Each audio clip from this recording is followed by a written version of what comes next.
ஆமாமா எனக்கு நல்லா தெரியும். நீங்க உடம்பு சரியில்லாம தான் வந்திருக்கீங்க. நான் பேசுறத கேட்காட்டி கூட பரவாயில்ல, பாடுறேன். கேக்குறீங்களா? நான் நல்லா பாடுவேன். சாரி, இன்னொரு நாளைக்கு பார்க்கலாம். ஆமாமா உங்களுக்கு உடம்பு சரியில்லை, அதான் கொஞ்சம் கோவமா இருக்கீங்க. ஸ்வீட் எடுத்துங்க. இந்தாங்க.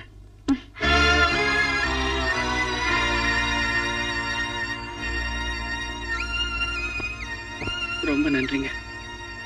கொஞ்சம் கூட மேனஸ் இல்லாம. லதா, சத்தம் போட்டு கூப்பிடாதீங்க. உங்களுக்கு உடம்பு வேற சரியில்லை, நான் அப்புறமா வரேன். நான் வந்த நேரம் சரியில்லை.